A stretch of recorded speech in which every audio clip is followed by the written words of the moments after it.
Hello बच्चों, welcome one second to my YouTube channel let's join pharmacy.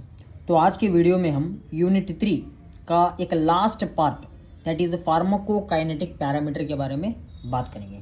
ठीक है, bio pharmaceutics का हमारा डिस्कशन चल रहा है। नोट्स डिस्क्रिप्शन में डाल दूंगा, आप नोट्स जो है ना डिस्क्रिप्शन से डाउनलोड कर सकते हो। हाँ, ये क्वेश्चन 5 मार्क्स में पूछ सकता है। अगर 5 मार्क्स में नहीं भी पूछा तो 2 मार्क्स में सिंपल डेफिनेशन पूछे जा सकते हैं, like elimination rate constant, define half life, define volume of distribution, define clearance, absorption rate constant, area under curve. ये 2 मार्क्स पर पूछ सकता है आपके एग्जाम में। तो चलिए शुरुआत करते हैं फार्माकोकाइनेटिक पैरामीटर्स। देखिए, फार्माकोकाइनेटिक पैरामीटर्स मतलब ये एक मेजरिंग कंडीशंस है।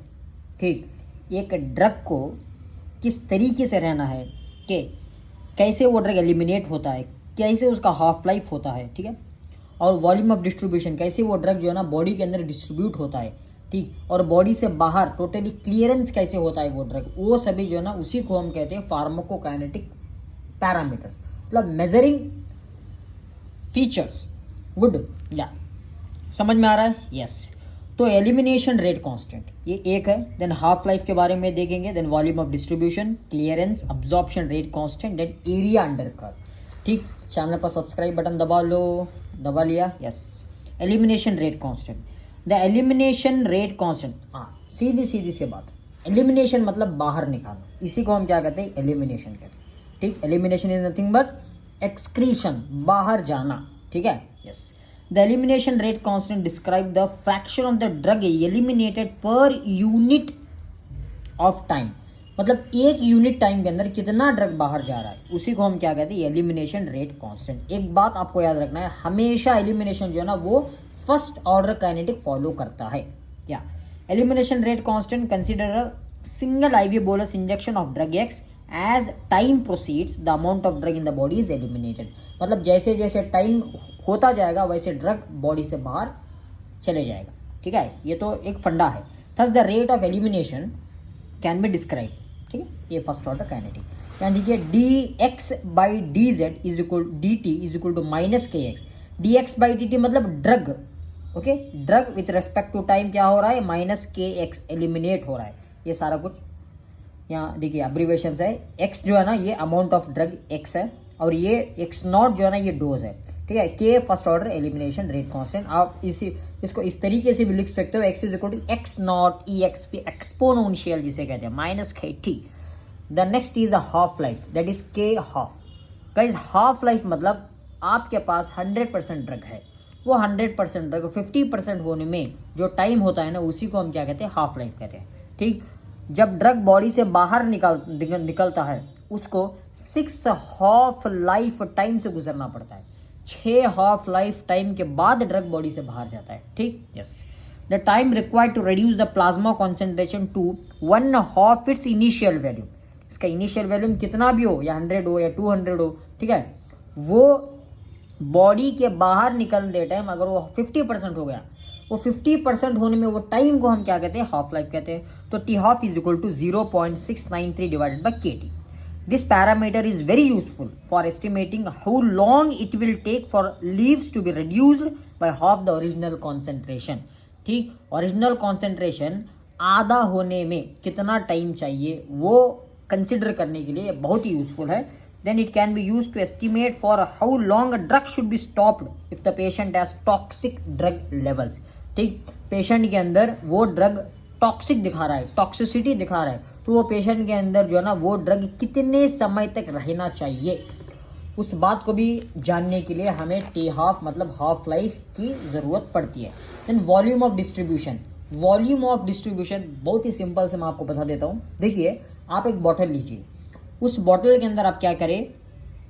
एग्जाम्पल ये देखिए, यस, आपके पास एक बॉटल है। ठीक, ये है जी आपका बॉटल, ये क्या है आपका? ये है आपका बॉटल, एग्जाम्पल के तौर पर बता रहा हूँ। ठीक है, ये बॉटल के अंदर आपको क्या करना है? आपको एक टैबलेट डाल देना है। क्या डाल देना है? टैबलेट डाल देना है। अभी वो टैबलेट जो है ना पूरे बॉटल के अंदर क्या होगी? डिसोल्यूट हो जाएगी, मतलब पूरे बॉटल के अंदर वो फैल जाएगी। ठीक है, फैलना मतलब डिस्ट्रीब्यूट हो जाएगी, उसी को हम क्या कहते हैं? Volume of distribution. मतलब अमाउंट ऑफ ड्रग जो ना वो बॉडी के अंदर कैसे डिस्ट्रीब्यूट हो रहा है, कहाँ कहाँ डिस्ट्रीब्यूट हो रहा है, उसको हम क्या कहते हैं, volume of distribution. It is defined as that volume of a plasma in which total amount of drug in the body would be required to be dissolve. Plasma के अंदर कितना ड्रग डिजॉल्व हो रहा है, ठीक. It is also known as apparent volume of distribution. The body is not a homogeneous unit, even though one compartment model can be used to describe plasma concentration profile of a number of drugs. देखिए हमारी पूरी body जो है ना वो एक homogeneous unit नहीं है, क्योंकि सम पार्ट पर प्लाज्मा का कॉन्सेंट्रेशन ज़्यादा रहता है और सम पार्ट में प्लाज्मा का कॉन्सेंट्रेशन कम रहता है.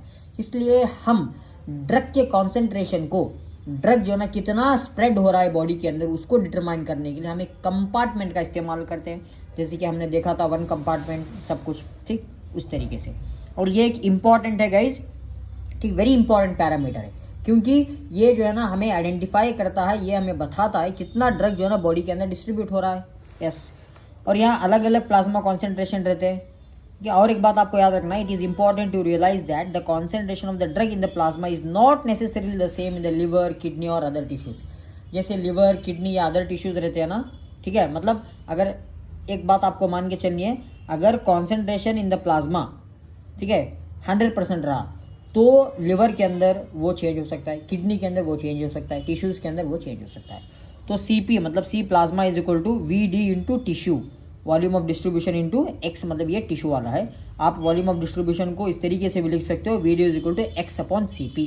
X मतलब ये टिश्यूज़ है, CP मतलब ये प्लाज्मा कॉन्सेंट्रेशन है, ठीक. तो वॉल्यूम ऑफ डिस्ट्रीब्यूशन को अगर आप कैलकुलेट करना है तो इन दोनों को अगर आप डिवाइड कर देंगे तो आपको वॉल्यूम ऑफ डिस्ट्रीब्यूशन मिल जाएगा. क्लियरेंस, क्लियरेंस मतलब बॉडी से ड्रग का क्लियरेंस होना, गायब होना, उसी को हम क्लियरेंस कहते हैं. क्लियरेंस एक हाइपोथेटिकल वॉल्यूम है. क्या है? एक अंदाजा है, अंदाजा लगाना है हमें, ठीक. ये एक अज्यूमेबल वॉल्यूम है of the body fluids containing drug from which the drug is removed in a specified period of time, ठीक. बॉडी के अंदर से ड्रग कितने समय में बाहर निकल रहा है, रिमूव हो रहा है, ठीक. उसी को हम क्या कहते हैं? क्लियरेंस कहते हैं. Clearance is equal to elimination rate divided by plasma drug concentration. कितना ड्रग जो है ना बाहर निकल रहा है प्लाज्मा से, ठीक, क्लियर हो रहा है. तो CL total, clearance total is equal to CL renal plus CL non renal. Renal मतलब किडनी से कितना ड्रग बाहर जा रहा है, नॉन रिनल मतलब एक्सेप्ट रिनल, लंग से ड्रग कितना बाहर जा रहा है, ठीक. लिवर से कितना ड्रग बाहर जा रहा है, ठीक. ये सभी क्या है? हमारे non renal type of the clearance है, ठीक है. देन अब्जॉर्प्शन रेट कांस्टेंट मतलब, अब्जॉर्प्शन मतलब क्या? बॉडी के अंदर ड्रग का अब्जॉर्ब होना. क्या होना? ड्रग का अब्जॉर्ब होना. आपको पता है स्मॉल इंटेस्टाइन के अंदर मैक्सिमम अब्जॉर्प्शन होता है. Fractional rate of drug absorption from the site of administration into the systemic circulation. Okay, site of administration. अभी आप ओरल रूट लो, ओरल रूट अगर लेंगे तो वो क्या होगा? ओरल रूट माउथ में जाएगा, वहाँ से वो स्टमक, स्टमक से इंटेस्टाइन, इंटेस्टाइन से अब्जॉर्ब होगा, वहाँ से वो क्या करेगा? विलाइस के अंदर और सिस्टमिक सर्कुलेशन के अंदर. अब ये अब्जॉर्प्शन रेट कांस्टेंट है. और if Cmax influences then Tmax also influence. मैंने आपको बताया था. यहाँ देखिए, ये देखिए, ये ड्रग का हमारा कॉन्सेंट्रेशन, मतलब एक समय ऐसा आएगा ड्रग का कॉन्सेंट्रेशन मैक्सिमम रहेगा, ठीक. और उसी पर हम Tmax को कैलकुलेट करते हैं, टाइम मैक्सिमम, ठीक है. वो है हमारा absorption rate constant. Then area under curve, यहाँ देखिए, reflects total amount of active drug reaching systemic circulation. मतलब कितना एक्टिव ड्रग सिस्टमिक सर्कुलेशन के अंदर पहुंच रहा है, उसको हम क्या कहते हैं? एरिया अंडर कर्व कहते हैं, ठीक. ये देखिए, ये है हमारा क्या है? ये है हमारा एरिया अंडर कर्व. ये बीच का जो आपको दिख रहा है ना, ये है हमारा area under curve. Area under curve मतलब इतना amount of the drug, active drug, वो सिस्टमिक सर्कुलेशन के अंदर पहुंच रहा है.